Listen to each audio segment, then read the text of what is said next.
Hugh Hefner, Playboy founder who built his empire in Chicago, dies at 91 years ago, sitting in his castle-like mansion in the Holmby Hills neighborhood of Los Angeles. Hugh Hefner was telling a visitor about the Halloween party taking place there in a few days.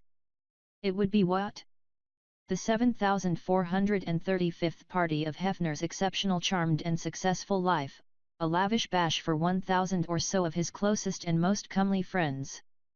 "Now, this is a costume party," said Hefner. "You will have to wear a costume."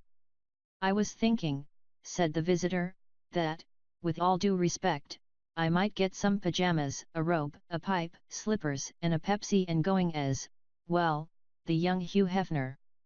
The then 73-year-old Hefner laughed. He gave a sly smile and said, "I'm sorry. That won't work. I'm going as the young Hugh Hefner."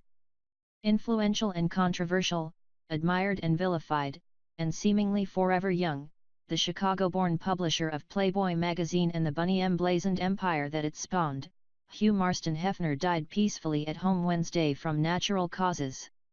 He was 91. That life started on April 9, 1926, at Michael Reese Hospital, where he was born the first of the two children. Younger brother Keith was born in 1929, he died in 2016 at 87. Of Grace and Glenn Hefner, she a schoolteacher and he an accountant, and both originally from Nebraska. The family lived in Chicago at 1922 N.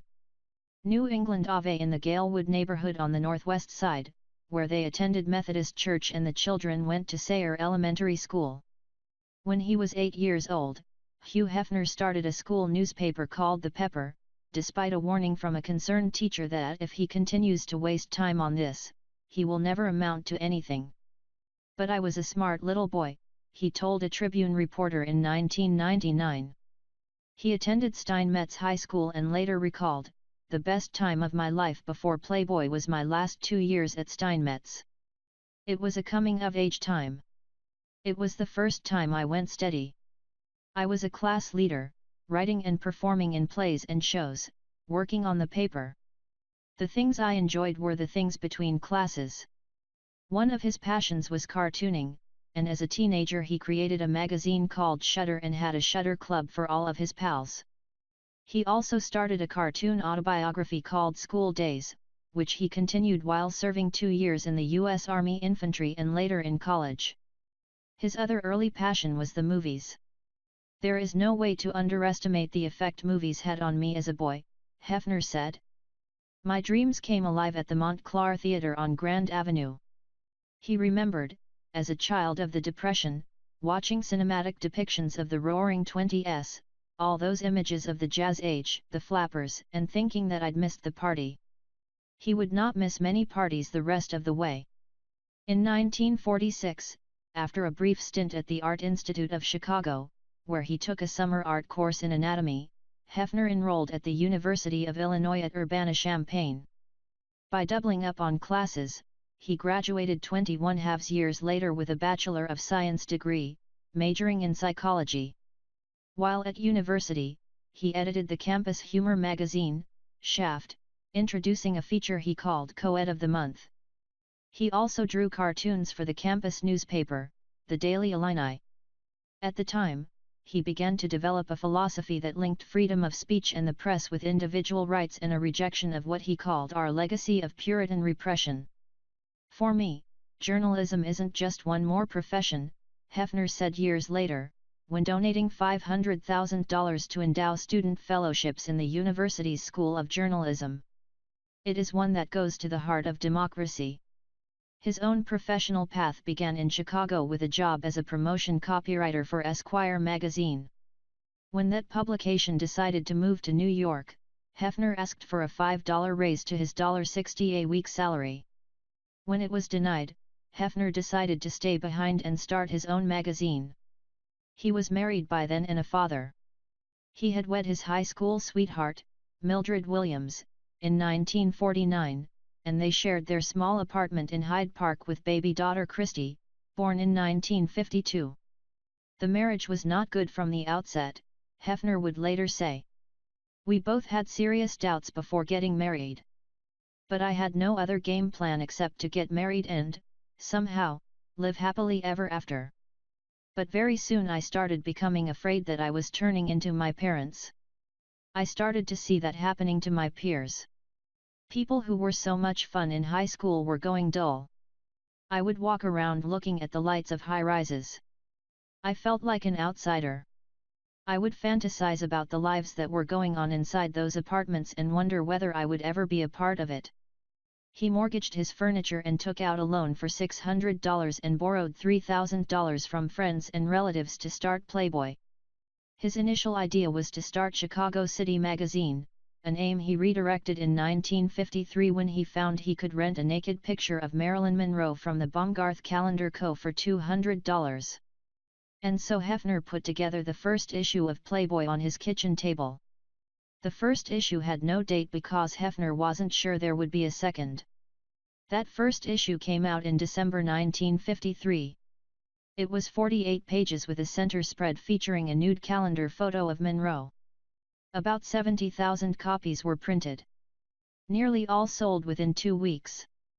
The magazine was to be, Hefner said, devoted to subjects I was interested in the contemporary equivalents of wine, women, and song, though not necessarily in that order. Hefner had originally wanted to call his magazine Stag Party, with the stag as its image, but that ran into copyright problems. So Playboy was chosen, and as the magazine's first art director and first employee, local artist Art Paul, recalled, "We'd been talking about animals and we thought of the rabbit, the Playboy of the animal world. It took Paul only about an hour to sketch the famous rabbit head. He intended that it be a 1/4 inch high, sort of a friendly sign-off to articles." The second issue of the magazine had the rabbit logo on the cover, as did every issue since in all manner of sizes and variations. It soon became such a recognizable symbol that a letter addressed only with that bunny once made it successfully from California to the company's Chicago headquarters. It is as famous and recognizable as any logo of the 20th century, something that sits in the collective consciousness of the planet alongside McDonald's Golden Arches, Disney's Mickey Mouse, Apple's Apple, or Nike's swoosh. Quickly, the fledgling magazine moved into its first offices, at 11 East Superior St. across the street from Holy Name Cathedral. A company that made kneeling pads was out back. To celebrate the first anniversary of Playboy in 1954, Hefner took his whole staff out to lunch. There were 7 of them and they filled one booth at the Old Charmits restaurant at Chicago and Michigan Avenues. "I really wanted to focus on the good life concept. A lifestyle. A point of view we were trying to express," Hefner once said. "And we hit a nerve. The magazine offered a new set of ethical values for an urban society. The message was loud and clear: enjoy yourself." The magazine quickly reached a circulation of 1 million and then 2, 3, topping out eventually at more than 8 million in the early 1960s and spawning magazine racks full of imitators, none nearly as successful. Hefner and his wife divorced in 1959. She got custody of the 2 children. Christy and her younger brother, David, who was born in 1955, remarried and moved to the North Shore. Hefner moved into a 48-room mansion at 1340 North State Parkway. Affixed a sign near the door. Translated from the original Latin, it said, "If you don't swing, don't ring," and began to cultivate an image and a lifestyle that would define him, his magazine and an era. "Obviously he wasn't a hands-on father," said Christy Hefner, who would as an adult serve as the chairman and chief executive officer of Playboy Enterprises. "But he was a good father. I had my 16th birthday party at the mansion. There was never a period of time when I didn't see him." In the heyday of the Playboy empire, in the 1960s and 1970s, Hefner's life was an open magazine piece. Almost every month, somewhere in the world, a major publication did an analysis of Hefner and the Playboy phenomenon. When Tom Wolfe was inventing new journalism, he made the Playboy Mansion a major stop on his epical cross-country tour for the Sunday magazine of the New York Herald Tribune. Time magazine accorded its highest laurel, a cover profile, to Hefner in 1967, "Hugh Hefner is the prophet of pop hedonism." In that story Time called Hefner the first publisher to see that the sky would not fall and mothers would not march if he published bare bosoms. He realized that the old taboos were going. He took the old-fashioned, shame-thumbed girly magazines, stripped off the plain wrapper, added gloss, class and culture. It proved to be a surefire formula. Millions of words have been written in an attempt to unravel that formula. Among the most intriguing come from Barbara Ehrenreich in her book The Hearts of Men, American Dreams and the Flight from Commitment. The real message of Playboy was not eroticism, but escape, literal escape from the bondage of breadwinning. The images of naked women, she wrote, were necessary not just to sell the magazine, but to protect it. When, in the first issue, Hefner talked about staying in his apartment listening to music and discussing Picasso, there was the Marilyn Monroe centerfold to let you know that there was nothing queer about these urbane and indoor pleasures. And when the articles railed against the responsibilities of marriage, there were the nude torsos to reassure you that the alternative was still within the bounds of heterosexuality. Sex, or Hefner's Pepsi clean version of it, was there, to prove that a playboy didn't have to be a husband to be a man. Much of the press coverage of the time was devoted to the Playboy Mansion, where Heg holed up for much of the 1960s. Often, visitors found the living room awash in cables of some eager beaver foreign film crews, chattering about Hefner's cutting-edge electronics room or the Wu Grotto behind the downstairs swimming pool.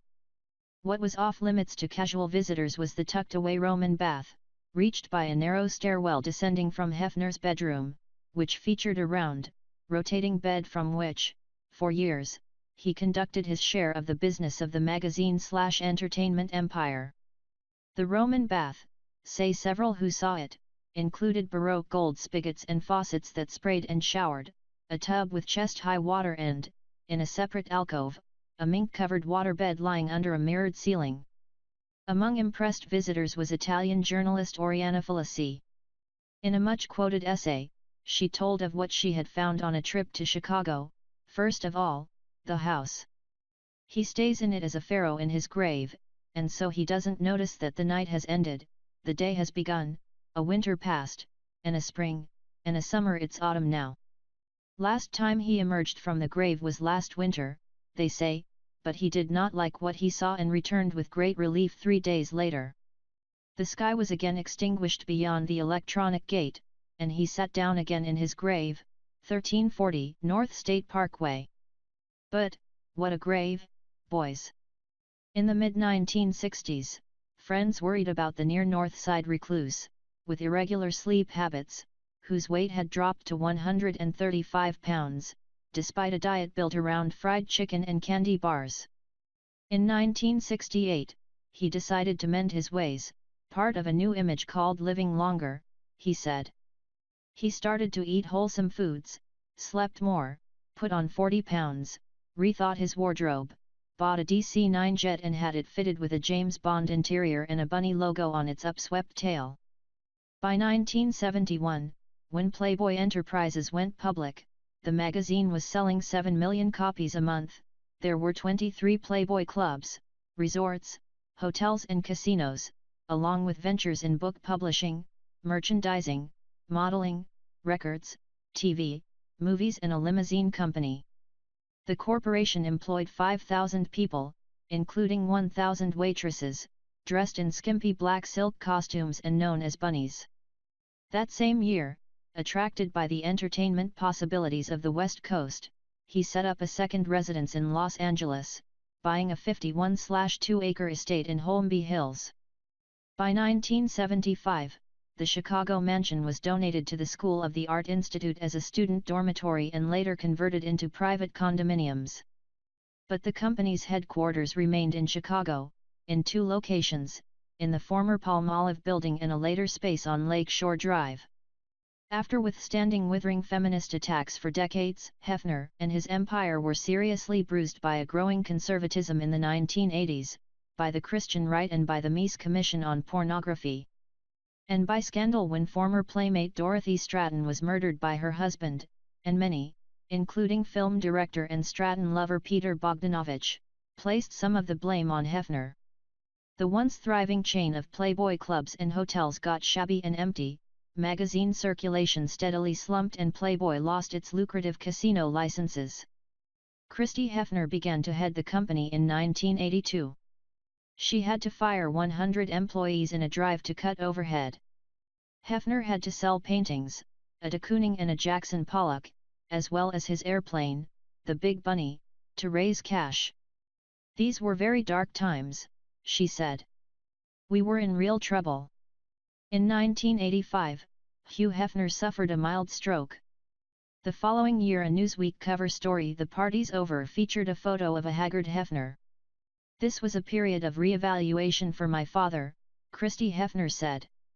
"But I think that he never lost his optimism. I was so intimately involved in his decision to change his role in the company, stepping off the board and handing over the titles of chairman and CEO, in 1988, that I understood better than most his need to redefine his life. Along with that business evolution, I felt he really might be open to falling in love and getting married. And so he did."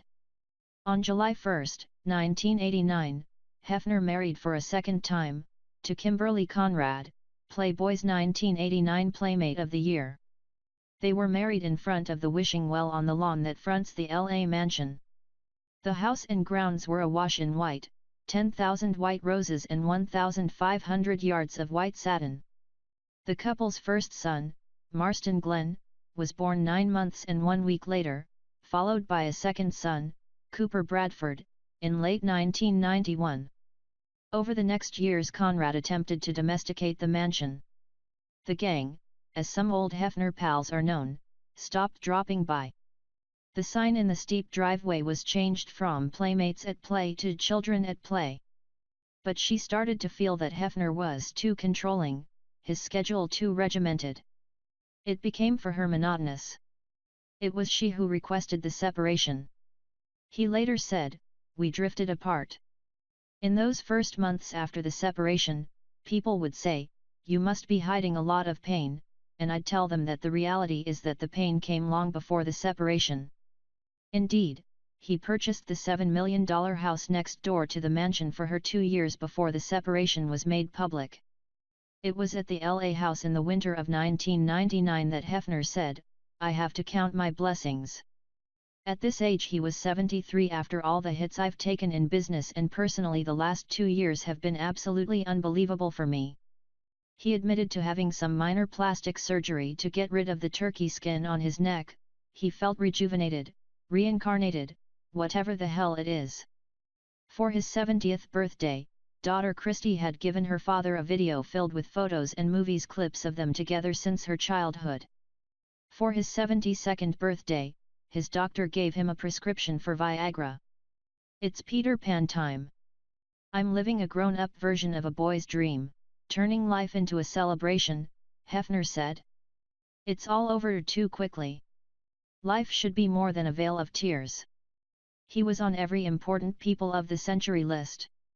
No publisher, no editor, no cartoonist, no writer, can match Hefner's claim that he threw the biggest bomb in the greatest societal revolution in American history, writes F. Richard Ciccone in his book Chicago and the American Century, The 100 Most Significant Chicagoans of the 20th Century.